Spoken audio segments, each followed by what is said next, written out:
Tu sais ce qui est le plus drôle avec les bonnes résolutions? C'est qu'on les prend toujours le 1er janvier et qu'on les oublie le 15. Je me souviens encore de l'année dernière, j'avais noté dans mon téléphone. Cette année, je me mets au sport, je mange mieux et j'apprends l'italien. Bref, la totale. Résultat, en février, mon application Duolingo me harcelait de notifications et mes baskets prenaient la poussière sous mon lit. Mais en fait, le problème n'était pas mes objectifs. Non, le vrai problème, c'est que je n'avais aucune idée de comment organiser une année complète. Parce que, soyons honnêtes 2 minutes, qui n'a jamais eu cette sensation de voir les mois défiler à toute vitesse sans vraiment avancer vers ses objectifs? Tu te réveilles un matin, c'est déjà septembre, et tu te demandes mais qu'est-ce que j'ai fait ces derniers mois? Alors aujourd'hui, quelques mois avant que tu te poses pour réfléchir à tes bonnes résolutions, j'aimerais te partager la méthode pour organiser une année sans te prendre la tête, tout en ayant une vision claire de tes objectifs. Une méthode simple que je suis tous les jours et qui m'a aidé cette année à écrire un livre, développer un podcast et même reprendre l'italien. Aujourd'hui, on va donc parler d'un sujet que je trouve super important, comment organiser une année. Mais avant qu'on rentre dans le vif du sujet, je t'arrête tout de suite. Tu te demandes peut-être, oula, mais attends, mais ça va pas être super compliqué d'organiser une année. Mais ne t'en fais pas, je te garantis une méthode simple et efficace. Et d'ailleurs, je pense pas que ce sera une vidéo très longue. C'est la méthode que j'utilise personnellement. Et d'ailleurs, c'est celle dont je parle en détail dans mon livre. Je m'y mets dans 5 minutes. Si tu veux le commander pour aller un peu plus en profondeur dans ce sujet-là, tu auras tous les liens en description. Et on va commencer par se poser une question. Pourquoi se fixer des objectifs? Alors, pendant très longtemps, j'ai pas pris les objectifs forcément au sérieux. Pour moi, c'était quelque chose un peu pas anecdotique, mais pas le plus important.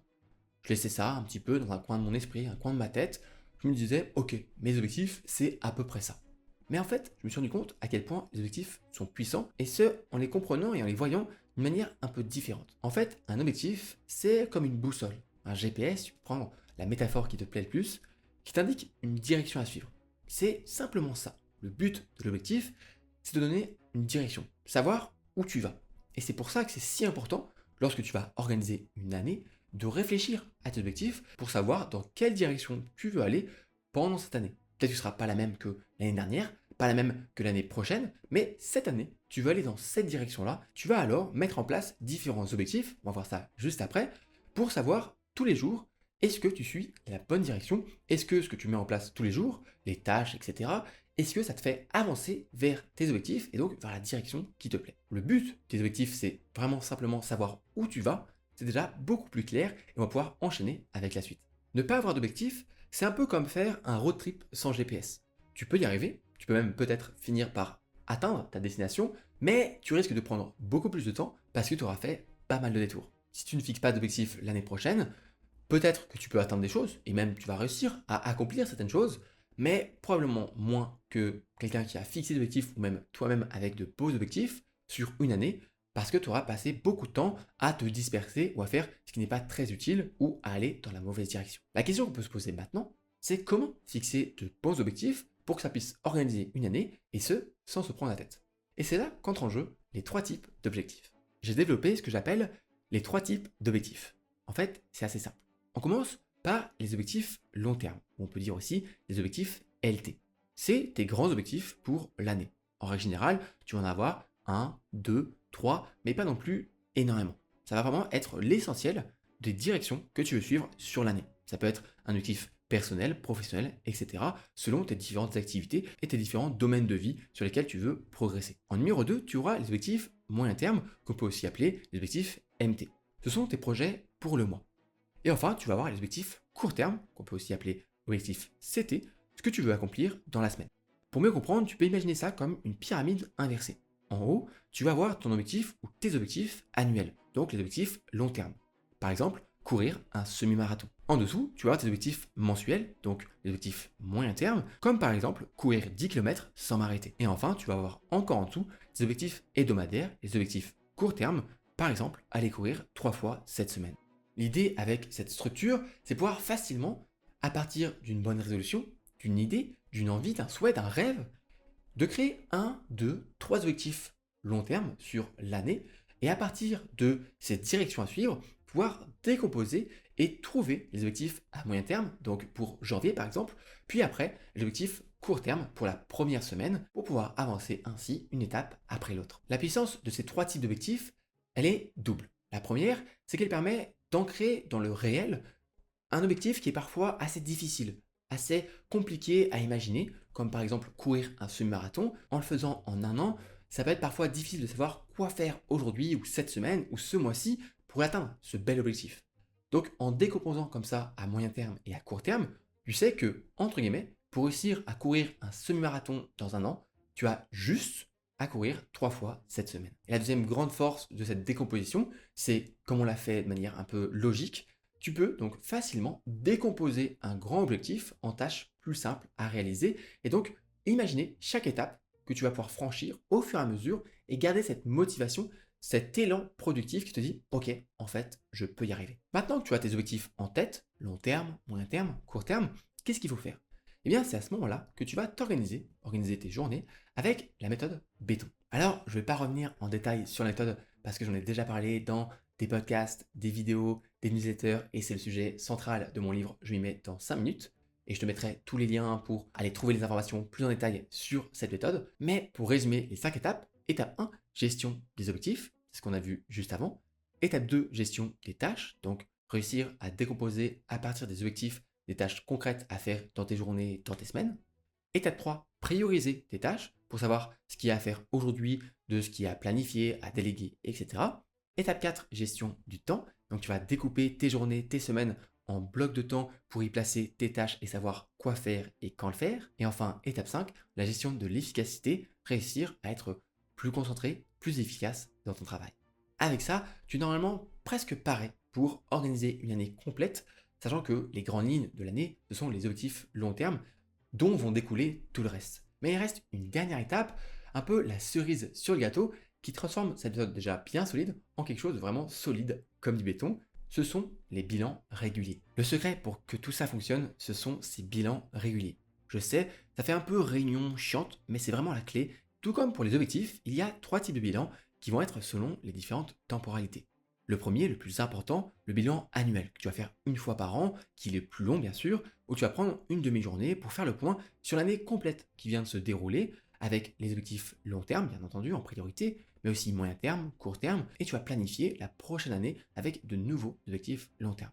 Tu vas aussi avoir le bilan mensuel, qui va durer 1 heure ou deux, une fois par mois, où tu vas vérifier tes objectifs moyen terme. Et enfin, le dernier, le petit bilan hebdomadaire, 30 minutes, 1 heure par exemple le dimanche soir, pour regarder si tu as atteint les objectifs court terme que tu t'étais fixé pour la semaine en cours. Pour terminer, je vais te donner quelques conseils un peu en vrac pour t'aider à mettre en place cette organisation pour l'année prochaine, qui bien sûr se transpose aussi pour une organisation sur le mois, sur la semaine, etc. Le premier conseil, commence petit. Ça sert à rien de commencer avec 15 objectifs long terme, avec du sport, de l'apprentissage, du business, du pro, du perso, etc. Ça sert à rien. Tu vas pas y arriver, je te le garantis, tu n'y arriveras pas. Choisis un, deux, peut-être trois objectifs long terme qui te tiennent vraiment à cœur, qui sont l'essentiel. Un pro, un perso, un peut-être par rapport à tes amis, à tes proches, sur l'apprentissage, sur un aspect vraiment de ta vie où tu as besoin de changer quelque chose, un domaine où tu te dis, ok, là, il y a quelque chose, une petite alerte, un signal d'alarme qui me dit, là, il faut que je change quelque chose. Prends cette petite alarme et transforme-la en un objectif long terme, mais pas non plus des milliers. Si tu commences à vouloir faire trop, tu vas pas y arriver, tu vas te décourager, tu vas perdre confiance en toi, tu vas te dire que tu n'es pas capable de le faire et tu risques de ne jamais recommencer l'expérience. Vaut mieux faire un seul objectif long terme pour l'année qui arrive, y arriver. Donc à la fin de l'année, tu dis j'y suis arrivé, j'ai couru mon semi-marathon et l'année d'après, peut-être que en étant un peu plus habitué à t'organiser de cette manière, tu peux en mettre en place deux. Peut-être courir un marathon maintenant que tu as fait le semi et apprendre une langue. N'importe quoi. Tu peux choisir les objectifs que tu veux, qui te tiennent à cœur, mais vas-y doucement. C'est un conseil général, pas que pour les objectifs, mais pour, on va dire, un peu la vie de tous les jours. C'est souvent la meilleure façon de commencer, de progresser et de ne pas abandonner. Deuxième conseil, pour créer des objectifs qui te donnent envie de les accomplir, suis la méthode simple. J'ai fait une vidéo complète à ce sujet-là que tu retrouveras en description et en fiche et je t'invite à aller la regarder juste après celle-là. Troisième conseil, reste flexible. Tu verras, ça arrivera probablement. À la fin d'un mois, par exemple, un bilan moyen terme, tu vas te rendre compte qu'il y a eu des imprévus ce mois-ci, tu n'as pas atteint tes objectifs. Reste flexible et dis-toi que c'est pas grave, tu vas changer les objectifs peut-être du mois prochain, de la semaine prochaine. Essayer d'arranger les choses, de comprendre ce qui s'est passé. C'est aussi bien sûr le but d'un bilan, mais reste flexible, ne sois pas rigide sur tes objectifs, C'est important de laisser changer, de laisser évoluer. C'est d'ailleurs la dernière caractéristique de la méthode simple, mais c'est vraiment ultra important pour réussir à ne pas te prendre trop la tête. C'est pas grave, tu progresses, tu avances et c'est ça l'essentiel. Et enfin, 4, célèbre les victoires. C'est important de célébrer, de marquer un peu le coup pour les victoires. Mais pas que les grandes victoires, aussi les petites. Parce que c'est un moment où tu te prouves à toi-même que tu es capable de faire quelque chose. Tu te dis, là, j'en suis capable, je peux y arriver. Et pour ça, je t'invite à te concentrer sur pas forcément des résultats que tu ne peux pas contrôler, mais sur des actions, sur des habitudes que tu as réussi à suivre. Par exemple, si tu as réussi à aller courir 3 fois par semaine pendant un mois, c'est quelque chose que tu peux récompenser. Tu peux par exemple aller boire un coup avec des amis pour fêter ça, tu peux aller faire un resto avec ta compagne ou ton compagnon, faire quelque chose voilà, qui te fait kiffer et qui te dit, en fait, je suis capable de tenir le rythme, je suis capable d'aller courir 3 fois par semaine, et donc, si j'arrive à tenir pendant un mois, à aller courir chaque semaine, je vais réussir à aller courir 10 km d'affilée. Et si j'arrive à faire ça, j'arriverai à la fin de l'année à courir ce semi-marathon qui est le grand objectif long terme de l'année. Célèbre les victoires, même les petites, parce qu'elles indiquent, elles te montrent toi-même que tu es capable d'y arriver, et la confiance qu'on a en nous-mêmes, en nos capacités, c'est un facteur clé dans la réussite de nos objectifs. Voilà, on arrive à la fin de cette vidéo. J'espère qu'elle t'aura plu, j'espère que tu auras réussi à prendre des petits conseils et des petites idées pour organiser l'année qui arrive, ou en tout cas les prochains mois, si ça peut déjà t'aider à faire tout ça. Je t'invite à revenir voir cette vidéo peut-être en janvier pour reprendre tout ça au plat avec le bilan. Je ferai bien sûr une vidéo sur comment faire le bilan de l'année à la fin d'année pour t'aider aussi à ce niveau-là. En tout cas, si la vidéo t'a plu, n'hésite pas à mettre le pouce, à t'abonner, mettre la cloche, etc.